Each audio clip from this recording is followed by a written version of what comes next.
The Mandalorian Season 2 has ended. We got the finale this morning and it was huge.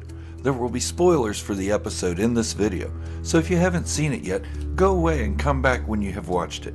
There's a lot in The Mandalorian Chapter 16, but I will only be talking about Boba Fett in this video, today on Star Wars Fanatic.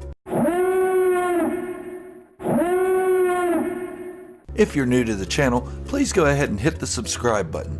You can do so by either clicking my icon in the bottom right corner or by hitting the subscribe button just below it. Give a thumbs up to the video as well to show your love for the work I put into it. And share the video, and let's see if we can get this one over 1,000 views. Still with me? I take it you've seen The Mandalorian Chapter 16. If not, this is your only chance to turn away. Okay, let's jump in. The episode is full of surprises. A cameo by Luke Skywalker, played by Mark Hamill, by using CGI and de-aging. And a return of Bo-Katan and Bib Fortuna. But what I want to talk about is Boba Fett. Yes, I've talked about him a lot lately, but I think I need to say this. If you have watched my other Boba Fett videos and you stuck around after the credits of the end of The Mandalorian Chapter 16, you will see a difference in his character and what my theories were. I talked about the redemption of Boba Fett's character in my last couple of videos. I can admit when I'm wrong. Of course, I'm a Star Wars fan, and it means I have to swallow my pride quite a bit to admit that. But yeah, I was pleasantly wrong. I know the character of Boba Fett quite well, but what I failed to take into account is the fact that the writers could develop him beyond what we know.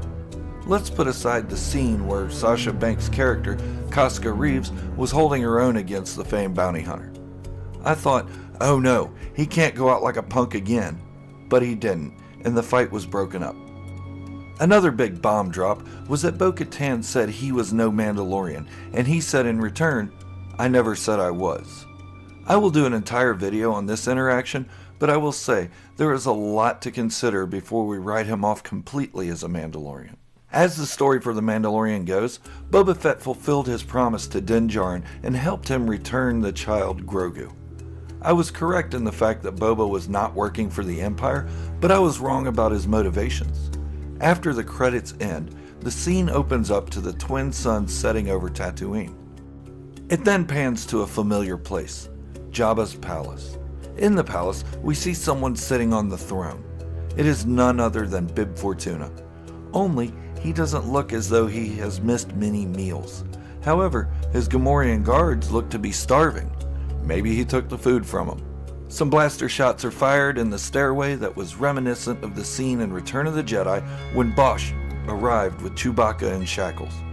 Fennec Shand kills a few guards and releases the Twi'lek slave. Then enters Boba Fett.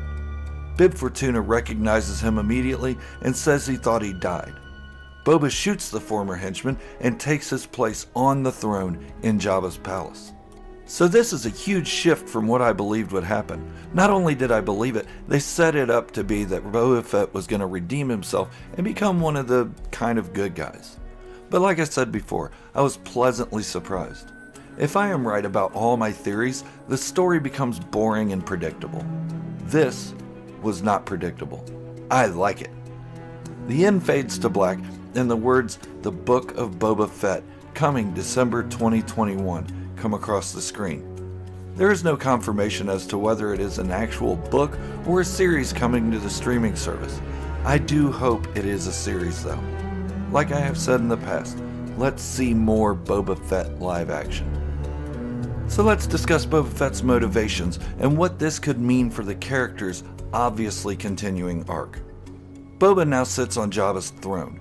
That indicates he is now in charge of Jabba's crime syndicate. Perched next to him is Fennec Shand, both carrying themselves as if to say, now let's get our plan going. Boba and Fennec were sidetracked by the mission to help Mando retrieve Grogu. Now it's their turn to be in the spotlight and fulfill their destinies. I still believe this is all part of the character redemption of Boba Fett. Not so much redeeming himself for bad qualities, but redeeming his character for lack of screen time. It really is time to see him come to life from the books and his horrible ending in Return of the Jedi. I am happy where this is going. I think my past comments about turning a new leaf and leading a life of righteousness were off base and out of character for the bounty hunter. This fits Boba's character. He was always been seen as ruthless and famous for being good at what he did. If he wasn't wretched before, he soon will be. Unless there's a twist that involves him turning the crime syndicate around, but I don't think that will be the case. I did mention in my last video that I would love to see Boba Fett continue being, well, Boba Fett. Well, it looks like we have that chance. It makes me wonder if that series will bring other legacy characters into the series. Characters such as Cobb Vanth, the Marshal of Tatooine. Whatever it brings, I'm excited. Anyone that is a fan of Boba Fett should be as well. Now I am going to go ahead and give a prediction, and sometimes my predictions are wrong. Well, my prediction is that Boba Fett will do what we always imagined he did best and uphold the reputation he had with Darth Vader. What do you think? Do you like how they moved Boba Fett away from a storyline we have already seen in Legends and Canon? Or do you think they should have stuck with the Legends character? Remember, it isn't over yet, and anything is possible. Let me know in the comments below. And remember, if you're new to the channel, please go ahead and hit the subscribe button. You can do it by clicking on my icon in the bottom right, or by clicking the subscribe button just below it. Give a thumbs up to the video and show your love for the hard work I put into these videos. Let's see if we can get this video to 1,000 views. Thank you for watching, and remember, this is the way.